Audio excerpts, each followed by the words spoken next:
Si Tatay Digong mobalik diri sa atong nasod. Patay o buhi, posible nga mahimo siyang hero. Ngano? Tungod kay ang pagdakop kaniya dili legal. Kaya atong basihan ang Article 59 sa ICC diri sa number 2. A person shall be brought promptly before the competent judicial authority. So ang pagdakop kang Tatay Digong pangutana, asa man siya gida sa Villamor. Ang Villamor competent judicial authority ba? Dili. Unsa may competent judicial authority diri sa Pilipinas? Ang Supreme Court. So ang dapat ato nga buhaton unta, human nga madakop si Tatay Digong, dapat nga dalon siya dito sa judicial competent judicial authority aron nga ang warrant of arrest ma-check dito kung legit ba. Unya kung legit pa, diha na nga pwede nga madakop gayud si Tatay Digong. So kinsa bay mo determine o mo ila kung ang usa ka warrant of arrest legit o dili? Si Tory ba? Si Bongbong ba? Dili. Kung dili, ang Supreme Court. Supreme Court sa Pilipinas. So diha pa lang daan na buslot na. Kaya ang ilang pagdakop kang Tatay Digong, dili legal. Shortcut. Dapat nga si Tatay Digong human madakop adto sa korte. Kaya tanawon ang iyang warrant of arrest kung legit ba ni nga warrant of arrest. Dili kay diretso sa private plane. So diha palang daan buslot na. So dako gayud nga posibilidad nga si Tatay Digong or si FPPRRD mabalik diri sa Pilipinas dili madugay. Kay kung nato manggong tanawon igsuon og dili mabalik si Tatay Digong diri, ni magpadayon gayud ang iyang kaso dito sa ICC. Ang kaso sa ICC more or less mulungtan ni siya og napo katuig. Unya base sa edad ni Tatay Digong karon nag-80 na siya rong Marso 28. So lisod na kay nato makita si Tatay Digong nga buhi kung magpadayon og paglitis ang iyang kaso. Apan sa akong tan-aw, posibilidad gayud nga makabalik si Tatay Digong diri sa dili madugay. Tungod sa mga buslot nga proseso sa pagdakop ngadto kaniya. Kay kung dili ibalik sa ICC si Tatay Digong diri, posible nga ang kredibilidad or credibility sa ICC madaot. So asa ba ilang palabihon? Madaot ang ilang credibility o ilang ibalik si Tatay Digong diri sa Pilipinas. Usa pa sad, si Tatay Digong walay kaso diri sa atong Supreme Court bisag usa bahin sa EJK. Tungod kay kabalo sila nga wala sila saktong basihan, wala sila saktong nga ebidensya aron nga mo-prove nga si Tatay Digong guilty. So wala gayoy basihan nga legal nga basihan. So ang nahitabo karon mao ni gitawag og battle of the mind. Nahibaw-an na to diri og kinsa gayoy mga utukan. Kay kabalo man ta nga kani nga kuan siya political nga away na siya politika. So usa nga tumong siguro nila karon nga si Tatay Digong ilang gipa kuha sa ICC kay aron nga dili siya makalugar og kampanya para sa iyang mga senatorial nga mga kandidato. So politika jud ni. Ya usa pa sad aron nga madaot sila ang mga Duterte mapuo.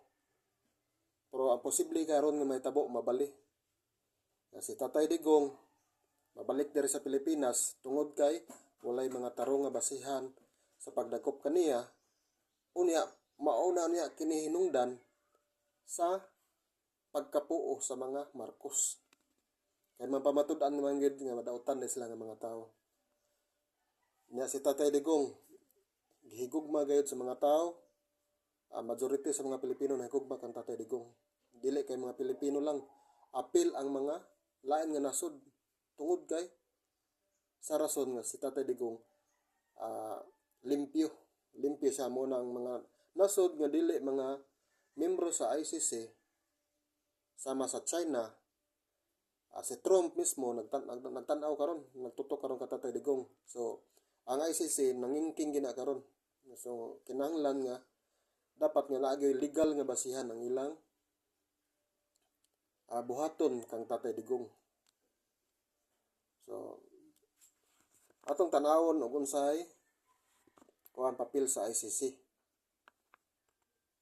og Interpol. Kay diri man gud nibakak man gud si Bongbong gud, pila ka gatos ka beses siya miingon nga dili siya makig-coordinate sa ICC. So unsay natabo karon? Iya ganing gidakop si Tatay Digong ug ditso gi-turn over dito sa ICC nga walay mga sakto nga basihan, wala mo agi sa due process. So atong tanawon og unsay papel sa Interpol o sa ICC. Kay ingon ni Bongbong wa man ko mo kuan sa ICC, sa Interpol ra man ko.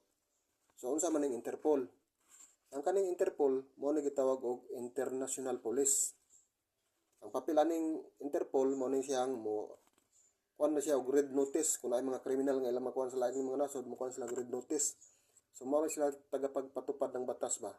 Kung sa ato pa sa Pilipinas mo ni silang PNP. So ang ilang kuan na ang ilag yung mean nga kuan ni mean gid nila nga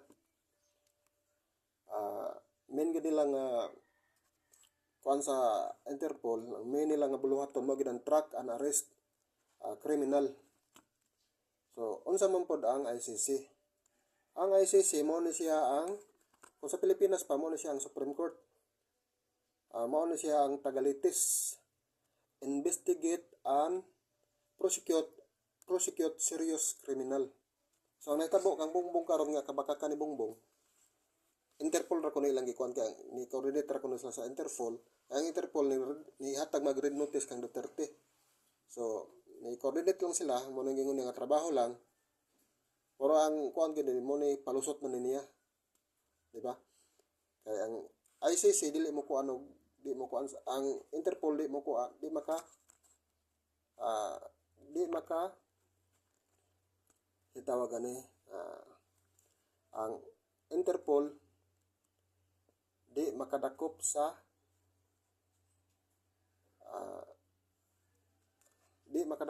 kang Tatay Digong da. Kinsa man didakop? Ang ato mismo nga pulis si Torre.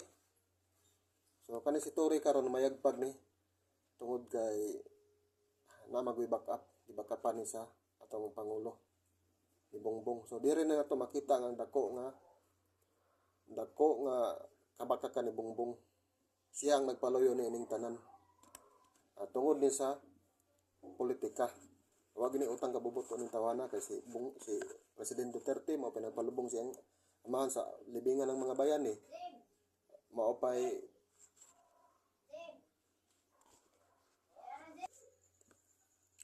So tanaw na to kung sa gayoy min nga papel aning Interpol.